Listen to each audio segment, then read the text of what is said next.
Maravilhosas. Vamos então seguir, sem ter um pouquinho de intervalo. Vamos seguir para a nossa primeira mesa. Nossa convidada lindíssima, incrível, já está aqui. E eu quero convidá-la, Rosana Fernandes, diretora executiva do Instituto Goethe. Eu estou até emocionada, viu? E ela vai falar um pouco mais sobre ela e a gente já quer dar um oi. Oi, Rosana, seja muito bem-vinda. Essa mesa eu tenho certeza que vai ser um divisor de águas e nós estamos todas aqui muito interessadas em saber mais sobre o tema. Fica à vontade, a casa é sua. Se cada um de vocês tiver alguma dúvida, pode colocando no chat e ao final a gente vai ter a rodada de bate-papo e de perguntas e de responder bem gostosa. Então, contribuam e podem aproveitar esse espaço bastante. Rosana, seja bem-vinda! Olá, meninas, boa noite. Ai, gente, é até difícil, né? Depois de Bia, né? Chegar aqui, estava maravilhoso. Nem eu queria que ela fosse embora. Então, é um prazer estar aqui. Obrigada, Aguibara, esse time incrível. Obrigada a vocês também. Gente, quanta mulher linda, né? É tão bom ver uma tela preta assim maravilhosa. Ai, adoro, adoro. Adoro. Estou muito feliz de estar aqui com vocês. Tá dando eco. Não é? Estou muito feliz de estar aqui de compartilhar um pouquinho. Na verdade, o que eu venho aqui é trazer um tema, né? Mas o propósito não é ser o pilar de nenhuma moral, de nenhuma razão, é para que a gente troque, para que a gente fale. Vou falar algumas coisas aqui que eu acho que é importante a gente saber por nós e pelo coletivo. E mais do que isso, eu vou contar um pouco, né, da minha história pessoal, como que se comunica com esse tema, mas eu também quero ouvi-las. Então, a qualquer momento, né, tem aqui o recurso da mãozinha, clica na mãozinha, entendeu? E a gente conversa, a gente fala, porque eu quero aqui ouvi-las. Eu vou apresentar, vou compartilhar uma tela aqui só por formalidade mesmo, para poder fazer uma apresentação para vocês. Alguns rostinhos eu já estou vendo aqui que eu encontrei na outra formação da Aguibara. Estou muito feliz por isso, né? Outras não, são rostinhos novos, mas é muito bom estar aqui com todas vocês. Tá aparecendo para todo mundo? Tá, né? Maravilha, esse encontro lindo, maravilhoso. Boa noite mais uma vez. Antes de mais nada, deixa eu me apresentar, né? A Eliane, ela começou falando, né? A diretora executiva do Instituto Goethe, mas quando eu entro nessas rodas, principalmente, né? A gente ainda não pode estar se agarrando, se abraçando, mas, enfim, né? Eu gosto de estar conversando, eu gosto de estar junto, né? E antes de falar de trabalho, de carreira, de profissão, eu gosto de falar da pessoa, do ser humano. Então, eu trouxe aqui, né, uma breve apresentação. Por que dessas fotos? Porque, como a Bia trouxe, eu achei maravilhoso ela ter tocado nesse ponto, porque já me serviu como ponte. É uma coisa que eu reverencio muito e faço questão de, no meu trabalho, na minha vida, em tudo quanto é lugar que eu acesso, é de reverenciar e continuar honrando a minha ancestralidade. E eu acho isso fundamental, né? E como diz a filosofia africana, em sua essência, a ancestralidade é passado, presente e futuro, é tudo.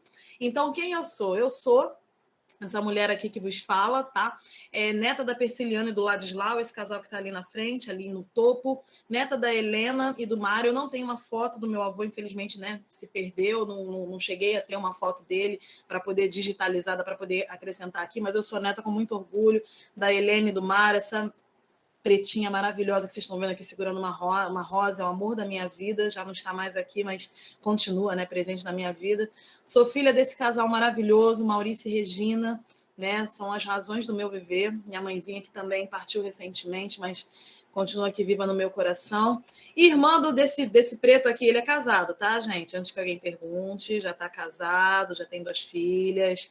Irmã do Rodrigo, né, esse preto maravilhoso. Aí vem Luz! Oi! Falou comigo alguma coisa, Soninha? Irmã do Rodrigo e mãe dessas preciosidades, né? Que é o meu futuro, que é quem está aqui comigo, né? Que é a minha missão, meu legado, desde já, esse casal maravilhoso da Kiara e do Cauã, né? Por que eu faço questão de apresentar isso? Porque eu tenho muito orgulho de quem eu sou, de onde eu vim, e vir dessa família, ter essa família é o que me fez, né, conseguir construir essa carreira, ser executive coach, estar como diretora executiva do Instituto Gueto, ser mentora de afroempreendedoras, essa jornada, né, burocraticamente falando, acadêmica, profissional. Sem isso, sem a minha base, sem a minha essência, eu não seria nada, não seria ninguém. Então, por isso que eu faço questão de apresentá-los primeiro. Bom, a gente vai falar sobre machismo, né? Machismo e racismo. Não é um tema gostoso, não é agradável, não é legal de falar, né? Mas por que a gente precisa falar? Porque a gente vive numa sociedade, né? E essa sociedade nos atravessa de diversas formas. E a gente precisa estar preparada para entender quais são essas interações, esses movimentos sociais que a gente está submetida para que nós, principalmente mulheres pretas, possamos exercer o grande poder, a grande força que nós temos de transformar a sociedade. Então, às vezes, a gente precisa cavucar ali, mexer um pouco no que nos causa dor, para conseguir falar um pouco sobre o que a gente pode construir. A minha proposta de hoje vai ser um pouco sobre isso, falar sobre esse panorama geral, mas eu não quero ficar na dor.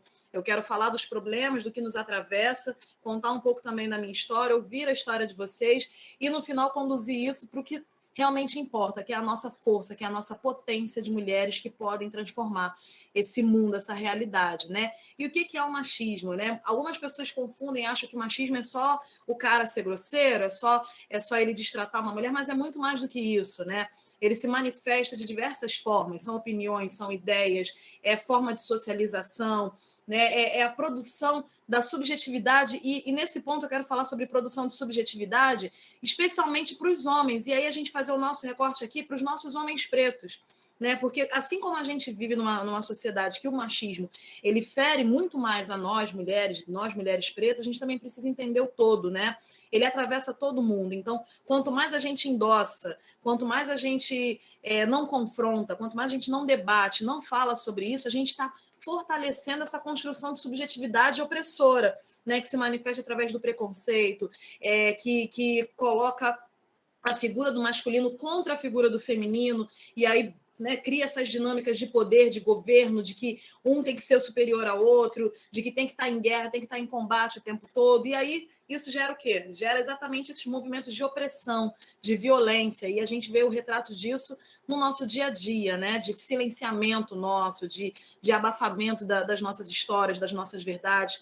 E por que é importante a gente falar muito mais do que o gesto grosseiro do dia a dia sobre a questão da subjetividade envolvida nisso? Porque a gente precisa combater isso, né? Porque nós mulheres pretas, nós mulheres, principalmente nós mulheres pretas, nós somos um ventre potente não só de gerar filhos, porque cada uma pode escolher se vai gerar ou se não vai gerar, mas somos um ventre potente de gerar histórias, de gerar uma nova visão sobre si, uma nova visão para a sociedade, para a nossa comunidade. A gente precisa combater esses estereótipos, né? Essa forma de representação que a sociedade nos impõe, que é exatamente o oposto daquilo que a gente tem como origem.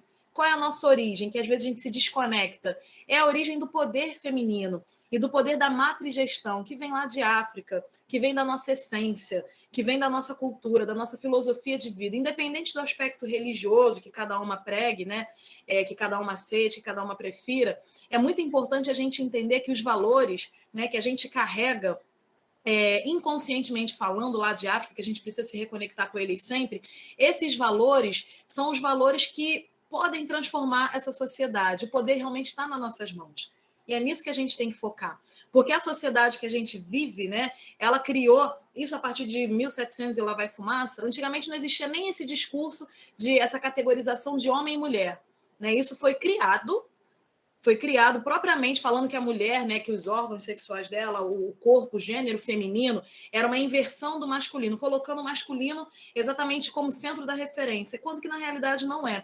Se a gente fosse se conectando mais com a nossa essência, com a nossa história, com a nossa origem africana, a gente vai percebendo que não é isso, não existe essa competição de gênero, né? E quando a gente fala de poder, é o poder de gerir, o poder de gestar, ele é muito superior do que a reprodução, é muito além do que isso. O papel da mulher ele é superior ao gerir um filho, ele é um poder que abrange todo o sistema de gestão da comunidade, de gestão do coletivo, de gestão do amor, de gestão da religiosidade, da espiritualidade, da afetividade, né? E a sociedade que a gente vive, ela nos usurpou um pouco isso, né? Principalmente essa visão ocidentalizada. Então, a gente precisa entender que quando a gente se conecta um pouco mais, como a Bia falou, né? O som do tambor, o toque, né? Alguns cantos, alguns signos, alguns símbolos de colocar o pé no chão, algumas sensações sutis que às vezes a gente se depara, nossa, isso para mim é tão importante, não sabe de onde vem, é a nossa conexão ancestral, que desconectaram da gente por algum momento, mas a gente precisa estar em contato,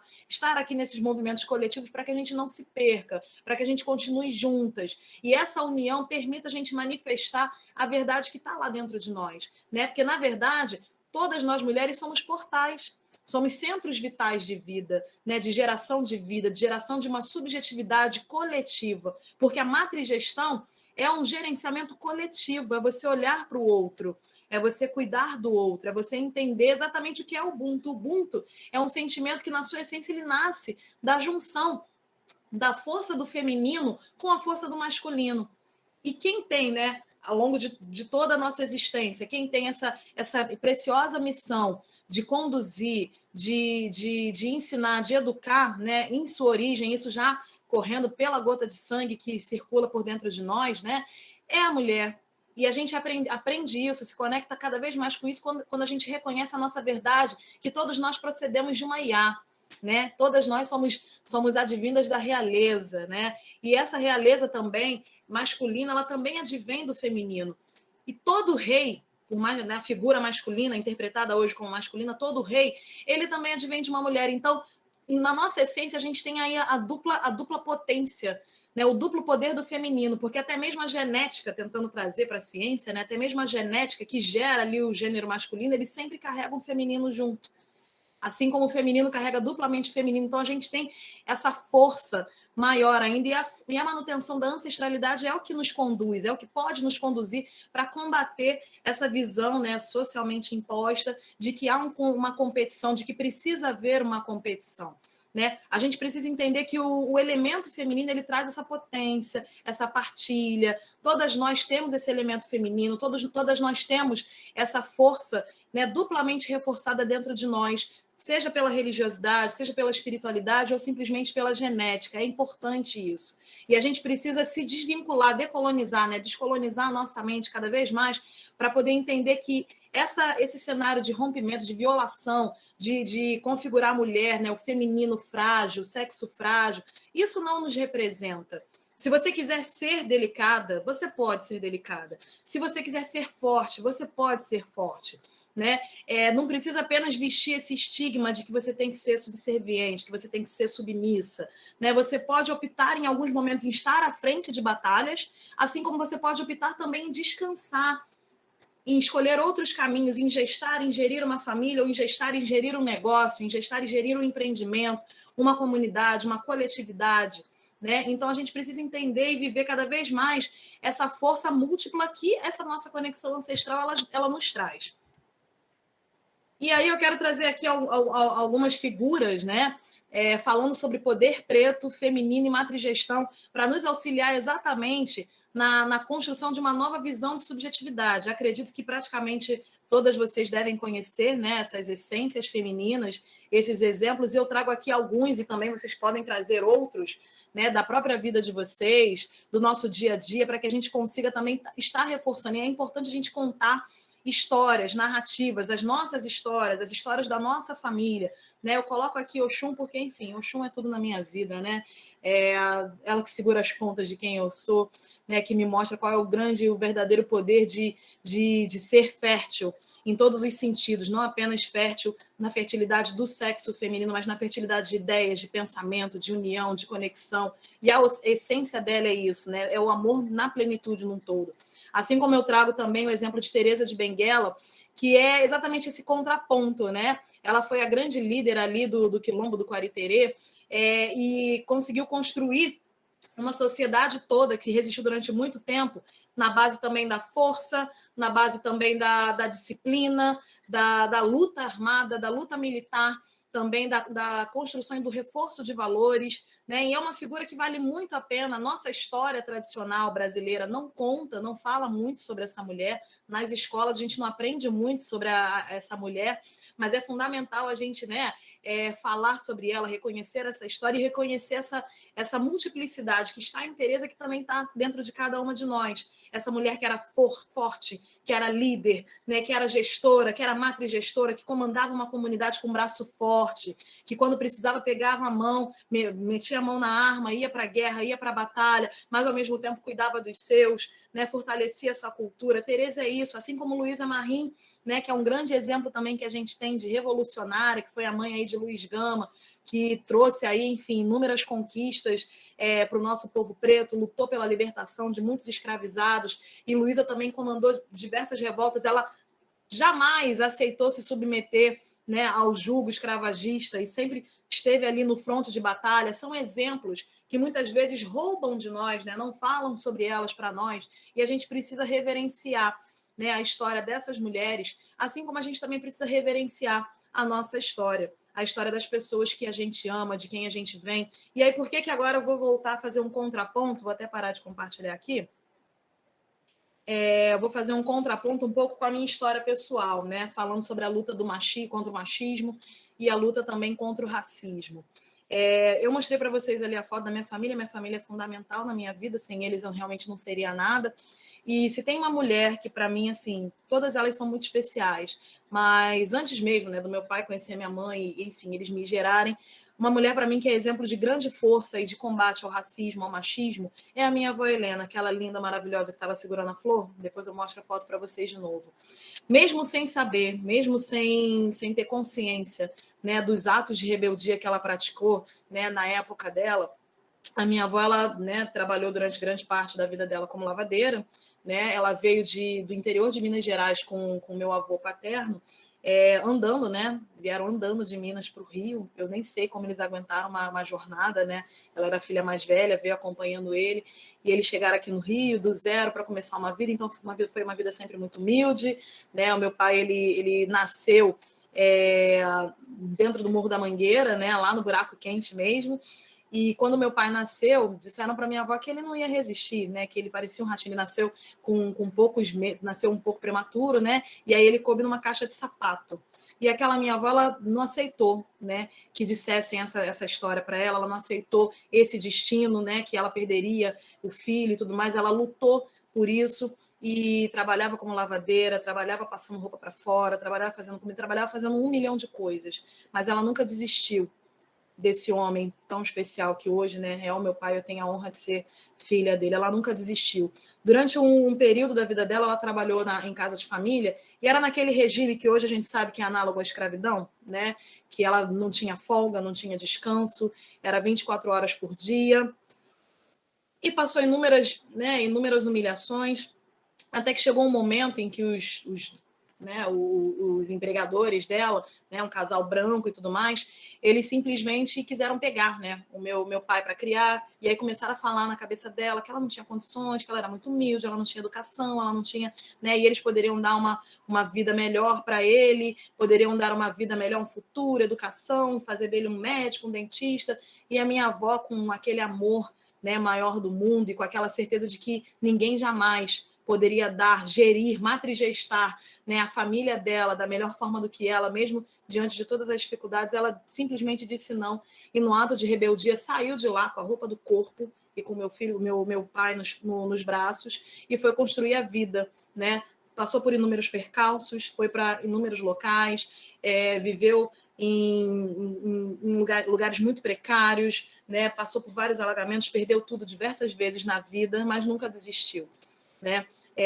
O relacionamento dela com meu avô não foi um relacionamento perfeito. Meu avô, ele tinha outras famílias, né? Tinha outras mulheres, teve filho com outras esposas, e não estava ali sempre 100% presente com a minha avó, e mesmo assim ela estava lá, ela não desistiu. E ela teve o poder, a capacidade de enfrentar, de lutar tudo isso e formar o meu pai da melhor forma possível, né?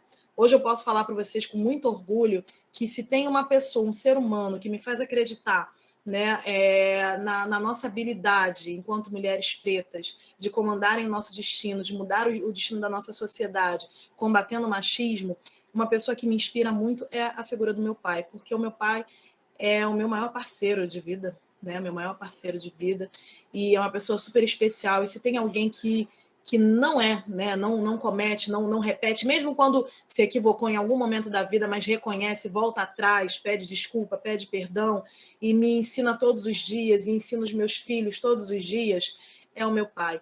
Então, eu sei que é difícil, muitas de nós vivemos numa realidade complicada. Eu também, né, cheguei a ter um relacionamento, meu último relacionamento, pai dos meus filhos, não foi um relacionamento muito bom, né? Foi absurdamente cerceado pelo machismo, né? A relação acabou porque, enfim, ele estava querendo se sobrepor, me impedir de sonhar, de realizar meus sonhos, meus projetos. E quando eu vi que a situação estava ficando muito complicada, que estava, né, se tornando mais agressiva, antes de eu sofrer uma agressão, eu pulei fora, né? Eu decidi pular fora. Mas quando eu disse esse não foi só por mim. Foi pela força do exemplo que eu tive da minha avó Helena. Foi pela força do exemplo que eu tive da minha mãe, que sempre foi uma mulher, né? Uma mulher de Oiá, vocês sabem que não é fogo, né? Não se curvava para nada, não abaixava a cabeça para nada, e se não gostava, não concordava, ia lá, gritava, berrava. Então, eu aprendi com o exemplo dessas mulheres, né? Que são a fonte dessa minha ancestralidade, da minha essência. E conversar e trocar com outras mulheres, com amigas, com mulheres pretas, falar sobre o que eu estava passando, foi o que me libertou. Foi o que me ajudou a enxergar que eu estava num caminho que não era um caminho bom para mim, que eu estava ali me apagando, me colocando em segundo plano, né? Ajudando meu ex-parceiro a realizar os sonhos dele, os projetos dele, me dedicando em excesso à maternidade. Não que se dedicar à maternidade seja errado, tá, gente? Mas assim, eu estava me dedicando demais e estava esquecendo de mim.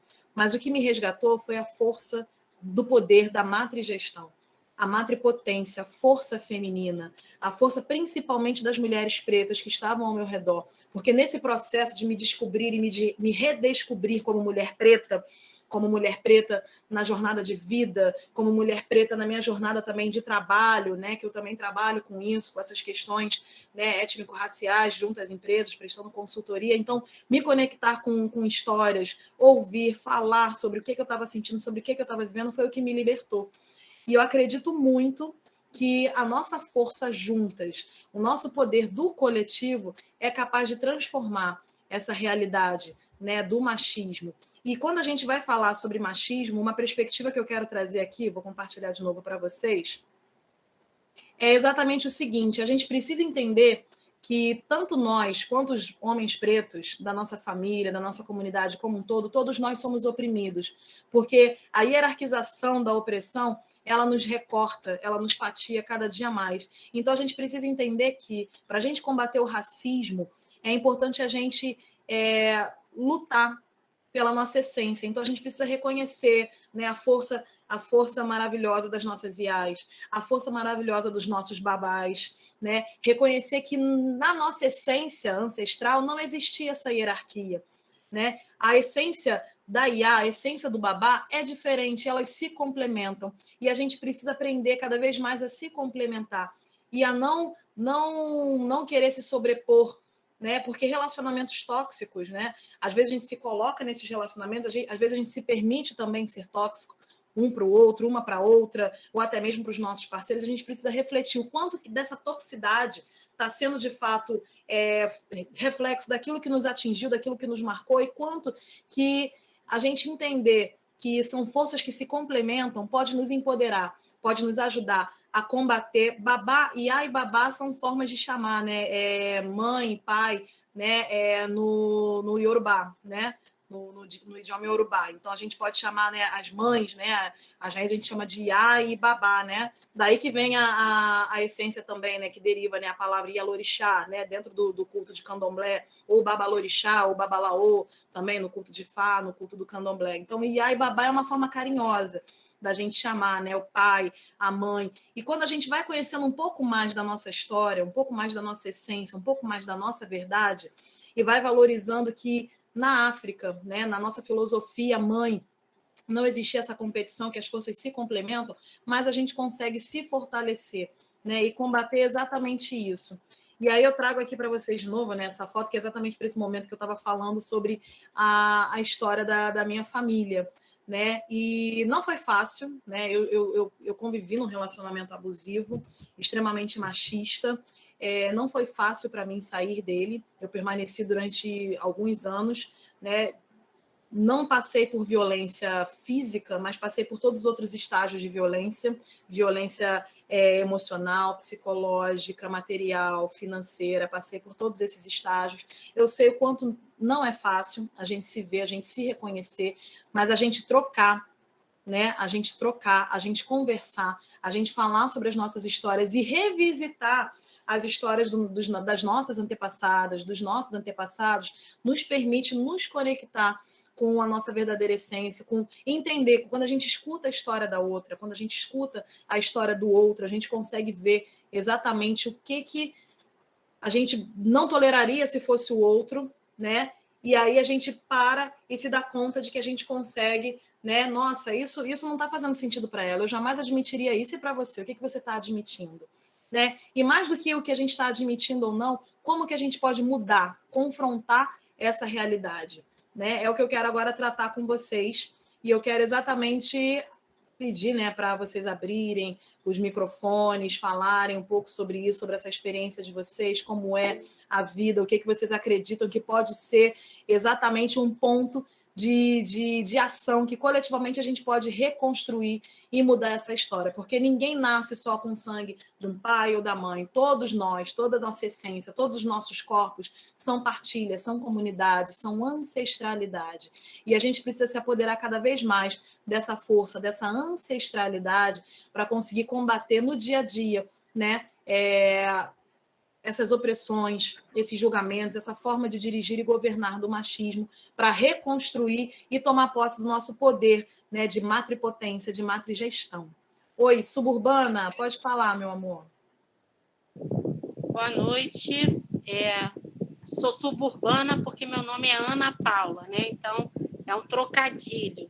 Maravilhoso. E também eu jamais vou renegar minhas raízes, né? Sou suburbana mesmo, e assumidamente, com muito... queria compartilhar com vocês, eu estou até apaixonada pelo encontro aqui, né? Porque durante anos eu tive que viver um dilema. Eu sou uma mulher periférica de 52 anos e eu cresci numa família de mulheres fortes, numa família matriarcal. Eu sou de origem caiçara, nasci na beira da praia de Pedra de Guaratiba, zona oeste do Rio de Janeiro. Então, lá havia uma divisão. Os homens eram pescadores e pescavam em alto mar, né, durante muito tempo, e as mulheres eram marisqueiras e tinham que se virar, porque os homens ficavam muito tempo fora, né? Então, eu cresci assim. Minha mãe, babadeira, minha avó, babadeira, todo mundo maravilhosa, minhas tias todas. Então, assim, não tinha na minha família uma mulher frágil, né? Eram todas. E eu cresci assim. Eu cresci nessa comunidade. E qual não foi a minha surpresa que quando eu me casei, eu já estava terminando a faculdade e eu tive que me deparar com o machismo que eu nunca tinha vivido. E durante um tempo a gente fica assim, vai passar, vai melhorar. Exato. Não vai. Só piora. E eu tive esse choque cultural da minha família, da minha ancestralidade, com a minha realidade. Eu já quebrando um paradigma dentro da minha comunidade de ser uma mulher que acessou o ensino superior, né? Mas, ao mesmo tempo, eu estava passando por subjugamentos dentro do meu relacionamento. E foi muito complicado, gente. Para me livrar dessa situação, foram 11 anos. E eu paguei um preço muito alto. Até me reconhecer, recuperar minha identidade matriarcal. Ou seja, eu sabia o que eu queria, porque eu tinha uma base forte, porque eu tinha raízes fortes e eu podia sair daquilo. nada, né? Porque você sai de um relacionamento, o cara parece que é bonzinho para todo mundo, mas para você é um cão, né? Então, assim, eu consegui e eu me descobri realmente herdeira da minha família, das mulheres maravilhosas. Então, se eu hoje sou quem eu sou, me recuperei, né? Virei o jogo, recuperei a minha identidade, mas principalmente a minha coragem de tomar as rédeas da minha vida como eu sempre vivi, feliz dentro da minha comunidade. Então, hoje eu sou presidente de uma associação de mulheres, Associação de Mulheres de Itaguaí, guerreiras e articuladoras sociais, amigas, e sou presidente de uma associação de moradores, numa área dominada pelo tráfico de drogas. Então, a gente precisa realmente... Hoje eu lido com mulheres tão frágeis, gente, emocionalmente, espiritualmente, socialmente, economicamente. A gente precisa mostrar, trabalhar isso, levar para frente, porque em determinados lugares, e eu vejo em algumas denominações religiosas, essa submissão da mulher, né? Colocar sempre a mulher como sexo frágil, como uma vítima, uma pessoa que precisa de proteção. Não, as mulheres são protetoras, elas são o braço forte da nação, economicamente falando, né?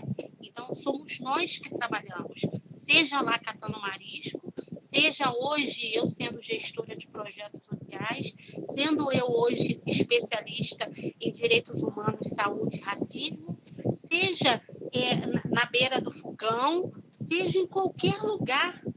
Então, é necessário esses encontros, sabe? Eu estou particularmente contemplada, queria agradecer, estou muito feliz de estar aqui, de poder compartilhar, porque assim como eu vivi, muitas mulheres nesse Brasil, nos interiores, nos sertões, sabe?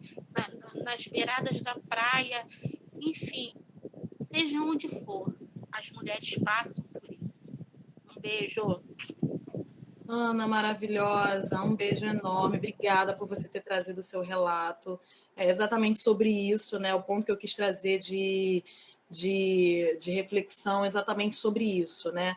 Sobre a gente compartilhar nossas histórias, porque às vezes a gente está numa situação, está numa dor, que a gente está ali com aquilo tão reprimido, não consegue colocar para fora. E às vezes, ouvindo outra pessoa falar, a gente se identifica. Você falou, eu me identifiquei totalmente com você. Porque realmente eu vim dessa origem, eu passei exatamente por isso. E quando eu me dei conta, gente, como é? O que eu estou fazendo aqui?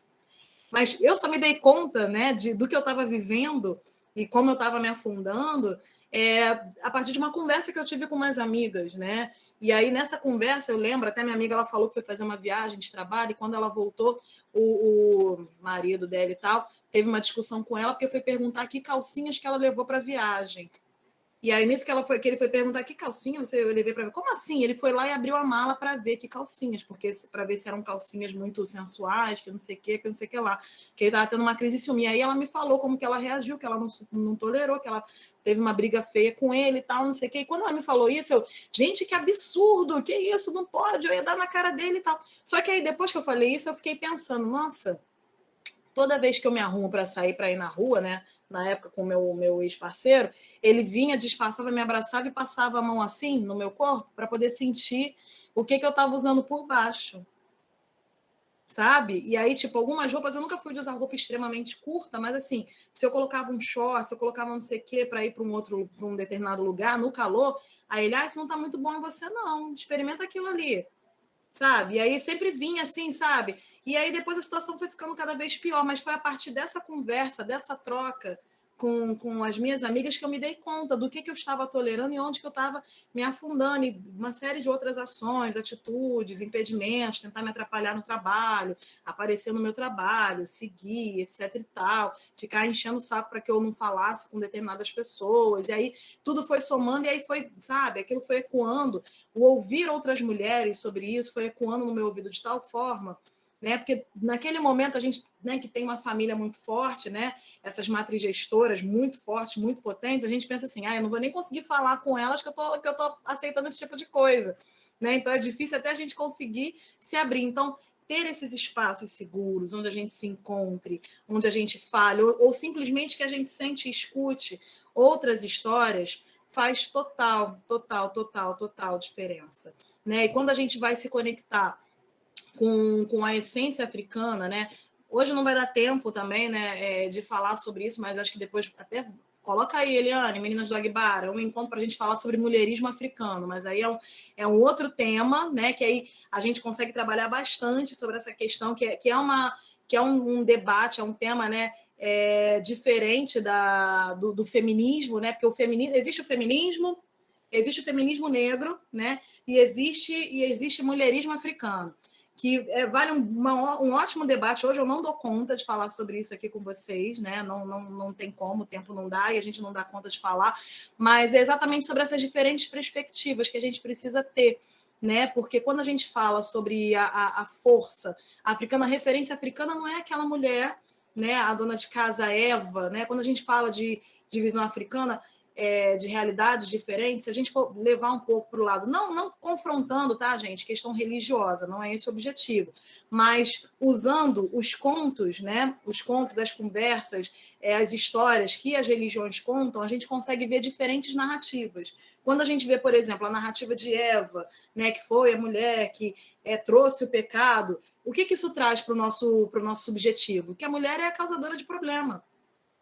Né? Então a gente precisa confrontar e questionar isso, né? A Eva que trouxe o pecado, ela que revelou para Adão, e ela foi feita da costela de Adão. Então Eva é aquela mulher que tem que estar ali, do lado dele, o tempo todo. Não que seja diferente, que a gente não possa estar ao lado, e o objetivo é esse, é entender que não precisa competir, mas é uma subjetividade que, se a gente não ter cuidado, ela sequestra a nossa essência.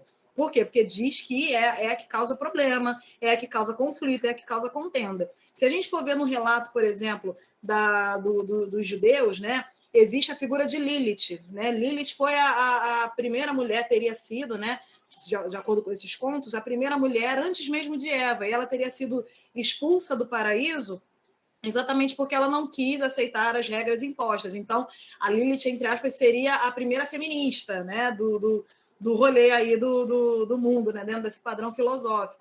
Mas se a gente for parar para poder olhar, né, a essência, por exemplo, a referência filosófica africana, quando a gente vai ver os itãs, os contos africanos falando sobre a criação do mundo, o desenvolvimento do mundo, a gente vê que a figura do masculino e do feminino, né, independente da questão de gênero, eles não estão ali para se competir, eles estão ali para se complementar o tempo todo. Né? Então, é muito importante a gente entender essas diferentes perspectivas. E até para falar sobre isso, tem um livro... eu não estou com ele aqui. Tá aqui. Deixa eu mostrar para vocês.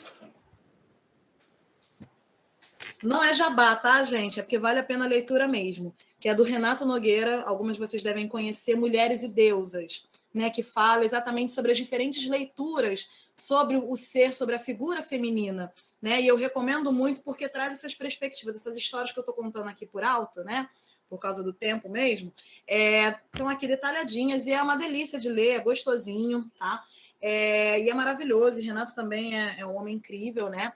Um autor incrível, e vale muito a pena a gente se questionar com relação a esses referenciais, né? Analisar as referências que a gente tem, por isso que eu trouxe ali a imagem de Luísa Marim, né? De Teresa de Benguela, da própria Oxum, e de várias, tem a Rainha Zinga, tem, enfim, várias outras mulheres pretas superpotentes, e tem também a história de cada uma de vocês, né? A história das mães de cada uma de vocês, das avós de cada uma de vocês. Quando a gente para revisitar essas histórias, lembrar de onde elas vieram, como que elas fizeram para lutar, para resistir, para garantir o direito de existir, manda o livro, sim, o nome do livro, para garantir o direito de existir, é fantástico, né? E aí eu quero ouvir de vocês. Quem aqui já teve alguma história, ou quer trazer algum fato, alguma superação, ou então até mesmo algum ponto de inflexão, de dúvida, né? Eu construí esse espaço aqui não para dar uma palestra, mas para a gente trocar, se acolher e fortalecer coletivamente, porque matrigestão é fortalecimento coletivo.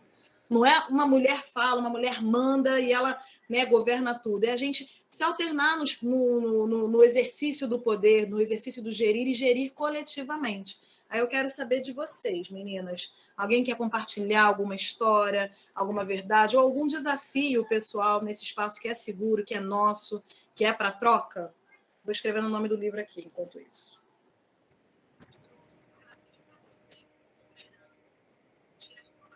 Eu tenho uma pergunta. Eu também sou de periferia, estou morando aqui em Campinas, mas eu sou baiana, do Recôncavo da Bahia, né? Um lugar de mulheres pretas, mulheres que tomam a rédea das suas histórias, né? Porque olham para trás e veem o quanto passaram, o quanto sofreram e não querem fazer com que isso vá adiante. Mas eu tenho contato com muitas mulheres, né? E essa pergunta que eu quero fazer para você e para todas nós é meio que indiquem caminhos para eu conseguir indicar caminhos para que elas indiquem. Então, preta, periférica, com pensamentos limitantes, como romper com essa estrutura? Primeiro de tudo, acreditar no seu próprio poder, todo dia. A autoestima, aquele exercício simples do você... Pode parecer bobo, tá, gente? Mas não é. Mas não é. De você acordar, lava o rosto, se olha no espelho, se elogiar. Quantas vezes a gente não se elogia? Passa um dia inteiro sem dar nenhum elogio pra gente. Né? Quantas vezes? Né? Hoje, todo mundo aqui, alguém já se elogiou alguma vez no dia de hoje? Que bom, Aline, gostei do dedinho levantado. Né? Então, é importante a gente né, se elogiar, começar por nós. Né? Aquele pequeno gesto, vai lá, faz sua unha, vai lá, faz o seu cabelo. Ah, eu tô cansada, meu filho tá em cima, eu sei porque eu sou mãe, tá? Eu tenho 2 filhos, eu sei que é difícil, mas não, ó, vai esperar, toma aquele teu banho de 5, de 10 minutos e faz aquele banho, sabe? Concentrado ali no teu momento. Esse é o passo inicial. O outro também é buscar informação, porque assim, dentro da minha jornada, eu me deparo também com muitas histórias no dia a dia de mulheres, como a Ana trouxe, né, fragilizadas, sensibilizadas, que às vezes muitos homens vêm com aquelas mentiras, né, dizendo, mas se você, né, os machistas e tal, com essa imposição do medo, principalmente quando a mulher é mãe e tal, mas se você sair para trabalhar, eu vou te largar, se você sair para trabalhar, eu vou roubar a guarda da criança, porque você não vai estar cuidando dele. E isso é mentira, entendeu? E fazer chantagem emocional, e dizer que se você for embora vai se matar, que não sei o quê. Então, caminhar para terapia, porque terapia é importante. Compartilhar com um grupo de confiança, ter um grupo de apoio, seja através de um coletivo, seja através de amigas próximas, amigos próximos, seja através do seu ciclo religioso, seja lá qual for a religião que você acredite, mas estar conectado com o lado espiritual também. E também buscar informação, fazer curso. A Ana até colocou aqui, ó, tem um curso de extensão, jurista Luiz Gama, na Faculdade Nacional de Direito. Ler também, buscar sobre as leis, dar um Google, né? Ele está falando sobre isso. A defensoria, ela atende as pessoas gratuitamente. Então, eu não sei onde pede ajuda, vai com alguém, se informa se o que aquela pessoa está falando de fato faz sentido ou se não faz, porque às vezes vem esse terror, né, psicológico, vem esse terror, não, mas se você fizer isso, você sair para trabalhar, eu roubo a criança, eu faço isso, eu faço aquilo. Então, busca apoio, buscar defensoria, buscar círculo de apoio, de amizade, os coletivos, trabalhar o exercício da autoconfiança sempre, todos os dias um pouquinho. Tem dia que a gente não vai estar bem, mas está tudo certo, mas tem dia que você tem que se forçar a se autoamar, né? Você não precisa estar maravilhosa, né? Se autoamar. Manifestar através das artes, ó, Sonho de Crioula falou, escrever também é bom, é muito bom. Ter um diário que você possa, né, escrever. Uma coisa que me ajudou muito, meninas, na pandemia, principalmente quando estava tudo muito punk, eu sozinha com as crianças, tendo que trabalhar, dar conta, etc e tal, eu criei um grupo no WhatsApp comigo mesma. Então, quando eu estava muito, sabe, pilhada, etc e tal, eu mandava um áudio, porque eu falar, né, eu não tinha com quem falar, era eu e 2 crianças, dentro de casa o tempo todo, sem ir na rua, aquele medo de botar o pé do lado de fora. Né? Então, eu criei um grupo comigo mesma, e aí, quando eu estava muito né, pilhada, etc e tal, eu ia lá e gravava um áudio. Eles dormiam, eu ia lá, gravava um áudio, às vezes chorava um pouquinho, e só de falar e de me ouvir falando, aquilo já me aliviava, me libertava. Então a gente precisa colocar para fora o que nos aflige, né, e buscar apoio, né? Tem o Terapretas também, que o pessoal está falando aqui, atendimento terapêutico, né? A Sonho de Crioula está falando que tem um grupo que escreve, tem aqui, ó, a Aline Cipriani está botando um link também. Quanto mais a gente compartilha, tá vendo como é que as soluções são coletivas? A gente vai compartilhando também, vai construindo essa saída, esses caminhos coletivamente, né? Isso é importante, né? Às vezes é uma dúvida que você tá, né? Que aí outra pessoa que você fala vai e traz a solução. Então a gente precisa falar. Diga, Soninha. Oi, boa noite a todas maravilhosas. Você me lembra muito Catiúcia Ribeiro. Amo, né, minha Catiúcia professora. Maravilhosa, né? Amo, então, eu sou Sônia Nascimento, tenho 54 anos, tenho uma filha, nem parece, né? Vou deixar a luz. Não, tô chocada. A lua hoje está linda aqui. Eu sou da Zona Oeste, de uma periferia, uma comunidade chamada Jardim Moriçaba, onde eu sou líder comunitária. E a pergunta da amiga, no que ela fala sobre como levantar a estima, como mostrar para as mulheres. Eu acredito muito na coletividade, nos coletivos. Eu, aqui na Zona Oeste, faço parte do coletivo As Josefinas Colab. Sugiro até quem puder ver, né, as Josefinas. E foi o que não me deixou pirar durante a pandemia. Eu entrei lá para arte terapia com a Fabiana, que é uma geógrafa, arte-terapeuta maravilhosa. E dali eu comecei a pegar a cesta básica e hoje eu faço parte do núcleo, onde a gente distribui a cesta básica. A gente empaquetou mais de... Olha, não sei, eu sou muito ruim com números, mas assim, centenas e centenas de mulheres empreendedoras na Zona Oeste.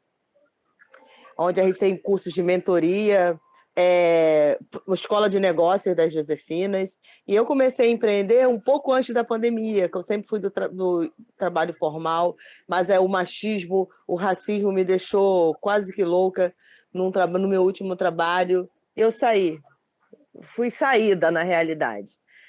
E comecei a empreender, eu fundei a Filha do Vento Produtos Naturais, que também eu sempre fui... Aqui na minha família, as meninas sabem fazer vários tipos de artesanato. Cabelo, eu sempre fui a duas mãos esquerdas. E eu me descobri fazendo sabonetes, ervas, shampoos, com ervas, shampoos. Aqui a gente mora no meio do mato, não dá para ver agora que está escuro. E eu lembrei da minha ancestralidade. O meu forte é o meu saudoso pai, que era um babá de Umbanda. O centro está aqui, ele já partiu para o Orum, tem 16 anos, e eu lembrei, num momento muito de aflição, eu lembrei da reconexão com as ervas, aí aquele sentido do Sankofa. Eu voltei para o meu passado para ressignificar o meu presente e o meu futuro. Estou empreendendo, é difícil, mas quando a gente se reencontra com os coletivos, eu sou também conselheira municipal de saúde, faço parte de alguns coletivos, do Fórum de Mulheres Negras. A gente aqui na Zona Oeste, a gente tem, amiga suburbana, a gente tem um núcleo do Fórum de Mulheres Negras da Zona Oeste, e fazer militar na Zona Oeste, fazer política não é para amadores, porque é difícil, é uma terra de milicianos, exato. É uma terra bem dominada, e a gente, mulher preta, periférica, mãe, filha, você levantar sua bandeira de que você não quer se juntar ao povo que tá no poder, que pensa que manda na gente, e levantar o nome de uma mulher preta, que foi a Tainá de Paula aqui na minha comunidade, que a gente levantou o nome dela, e de outras pessoas pretas também, a gente vai fazendo história, vai trilhando histórias. Então, é isso, são os coletivos. Nos coletivos, na coletividade, a gente se encontra. Eu também sou de uma família de mulheres fortes, mulheres guerreiras. A gente está cansado de se guerrear, né? Eu quero agora rede, gente. Rede, água de coco e cervejinha. Mas é isso, eu estou amando estar com vocês e vamos que vamos. É isso, coletividades, conselhos de saúde, conselhos de assistência social, os conselhos, a gente tem que pegar o que é nosso de direito. Então, eu nos conselhos, às vezes eu falo assim, o que eu estou fazendo aqui? Mas eu estou ajudando a salvar vidas, eu estou ajudando, colocando mulheres para fazer o Bolsa Família delas. para sair da extrema pobreza, é médico para um, setas, às vezes a gente só precisa de setas. Onde eu vou, o que eu faço, é só isso que a gente precisa. Então, os conselhos de direito é uma boa para a gente crescer e ajudar as nossas e as outras crescerem. E nós somos os sonhos dos nossos ancestrais, e que bom que a gente existe e resiste. Maravilha. Ai, maravilhosa, Soninha. Quero te encontrar um dia. A gente não está muito longe, não. Não, que bom. Vou conhecer a nossa casa, Josefinas. Quero te encontrar. Eu sei que é aqui perto. Eu estou falando da Você é da onde? Você está falando de onde? Meu irmão mora aí na vila. Meu irmão mora na Rua Jacapu, meu caçula. É perto. Show. Mas isso que você falou agora, né? Até para poder amarrar aqui antes dos nossos minutos finais. Matrigestar é isso também, gente. É reconhecer a nossa força, mas também o nosso direito de repousar, de descansar, né? E reconhecer e dar suporte. Quando a gente está no coletivo, a gente pode alternar a força, pode alternar a ação, né? Sim. Hoje eu estou na frente, amanhã você está na frente, e não é questão de competir, né? O mundo ocidentalizado coloca até mesmo as mulheres, né, competindo entre elas. E verdade. Nossa conexão ancestral não é essa essência de competição o tempo todo, muito pelo contrário, é de cooperação. Uma hora é você, outra hora sou eu. Um dia é a Aline, outro dia é a Natália, outro dia é a Vitória, outro dia é a Ana. E a gente vai ali, cada uma soma com o que pode. Uma chega com a erva, outra chega com o unguento, outra chega com uma comida, a outra, sabe, chega com a roupa, outra vai lá e costura. É colocar os nossos dons, os nossos talentos, e todos são importantes. Me permite? Claro. 2 coisinhas só. Lá nas Josefinas tem um menino chamado Bento, que é o filho lá da que fundou a Aira Luana. Sim. E o Bento falou para mim, ele é muito maravilhoso, 5 anos, gente, a coisa mais linda e inteligente. Delícia, ele falou para mim assim, tia Soninha, quando é que vai ter a roda de conversa? Eu falei, o que é roda de conversa, Bentinho? Ele falou, quando as mulheres estão com os problemas, olha, gente, eu fico com a pureza e a resposta das crianças. Quando as mulheres estão com problemas, elas se reúnem, as mulheres adultas, para conversar. Isso que se chama roda de conversa. Ele só tem 5 anos. Ou seja, ele está sendo criado não só pela mãe e pela avó, pelas 2 avós que ele tem, por nós, por todas as mulheres. Que é preciso uma aldeia toda para educar uma criança. E a gente está conseguindo. A gente está conseguindo fazer isso com o Bento e com outras mulheres lá no quintal. E uma outra coisa, quando eu passei a cuidar, quando eu passei a fazer os produtos naturais, eu passei a cuidar mais de mim. E o autocuidado é algo revolucionário. Autocuidado para mulher preta é revolucionário. Você cuidar do teu rosto e você vê o resultado, cuidar dos pés. Hoje eu vou a podóloga com toda dificuldade financeira. Eu já tive muito dinheiro, assim, muito dinheiro não, que a gente é pobre, né? Mas eu já tive situação financeira boa e não me cuidava tanto quanto eu me cuido hoje. Então, assim, o autocuidado para mulher preta é revolucionário. É isso, meninas. Soninha falou tudo, né, gente? Tem nem mais o que dizer depois dela. Maravilhosa. É sobre isso, gente. É sobre isso. E a Ellen, que falou que tem dificuldade de aquilombamento lá em Brasília. Vamos ajudar, gente. Nós somos uma rede. Quem conhece outras pretas de Brasília, indica. Eu sei que vocês têm um grupo, compartilha. E, Ellen, enquanto você não acha, porque eu sei que você vai achar, né? Aproveita esses espaços online, conversa. Viu alguém aqui que falou alguma coisa que te tocou, que pode, né, cooperar com alguma coisa que você está trabalhando, construindo? Chama essa pessoa. Porque a gente também agora, né, um lado positivo, né, que a pandemia trouxe é que a gente consegue se aquilombar digitalmente. Porque, por exemplo, quando que a gente ia conseguir reunir todas essas mulheres de diferentes lugares no mesmo momento? Isso foi um benefício, né? E aí é bom, porque aí eu já sei que quando eu quiser ir para Brasília, opa, já vou procurar a Ellen. Eu vou lá em Campo Grande, eu quero um sabonete, quero um esfoliante, já vou caçar a Soninha. E assim, a gente vai na posse para Brasília, vocês sabem de quem, beijo. Eu nem sei o que você está falando. Bom, meninas. Bom, é amor, é coletividade, é troca, é alternância de poder. Lembrando que o poder não é o que nos guia, né? Mas o poder é aquilo que nos faz jorrar e transbordar sobre os outros. É a mensagem que eu gostaria de deixar aqui para vocês nessa noite, nessa conversa, nessa troca, para continuar reverberando o coração. A palavra é gratidão. Gratidão por uma roda né? Uma roda plana tão potente, porque nós somos dessa, onde a gente chega, a gente faz roda, porque a gente se olha de igual para igual, né? Por mais plano que o lugar seja, por mais hierarquizado que possa parecer, a gente chega lá e devagarzinho a gente vai abalando as estruturas e fazendo o nosso quilombo, né? Fazer a diferença na vida de todas que estão. Eu quero super te agradecer, Rosana. Você com certeza fez a diferença nessa primeira noite do Festival Aguibara. Cada uma de vocês que contribuíram, que colaboraram, falando das suas experiências. Eu super me vi também nas falas de vocês, eu agradeço. E é isso, meninas. A gente vai para mais uma mesa. Rosana, eu quero te dar mais um minutinho para você falar, se quiser, fica à vontade. E a gente vai para a próxima mesa com Leila Rocha. Rosana, se quiser falar mais algo. Bom, meninas, é isso. A mensagem é amor, né? Enquanto o amor nos guiar, né? Vamos pensar principalmente na nossa comunidade como um todo. Soninha falou, né, do filhinho da Ayla.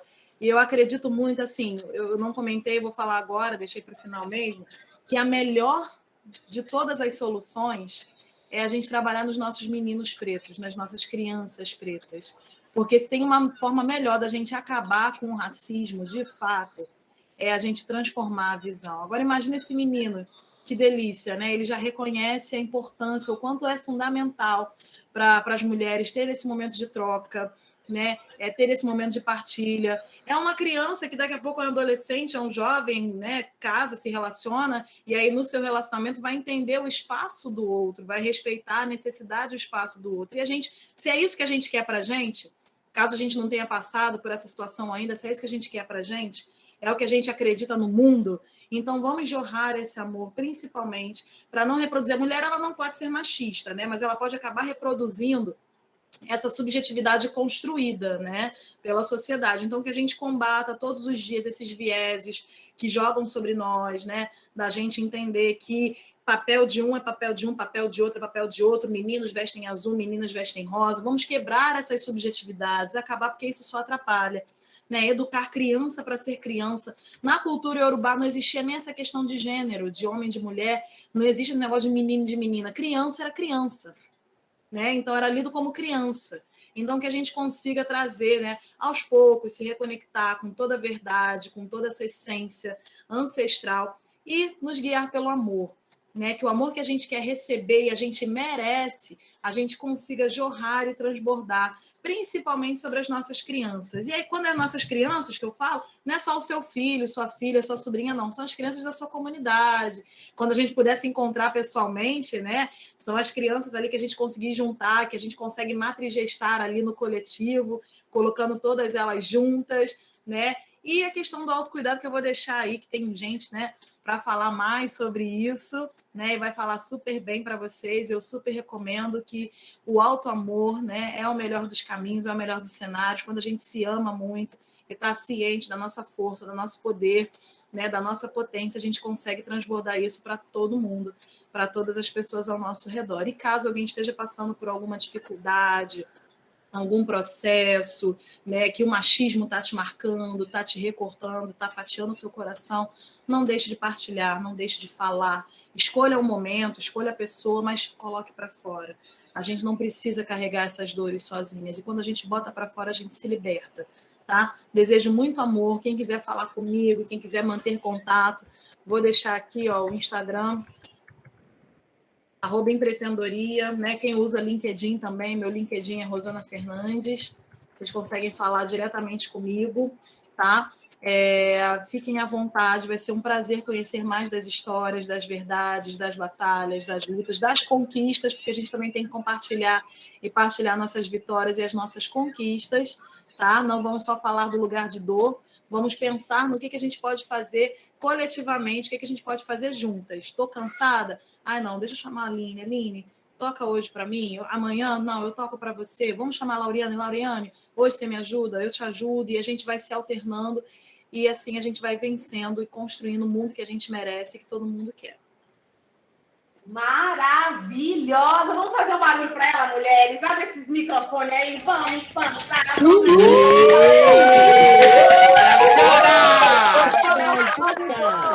Arrasou. Obrigada, gratidão.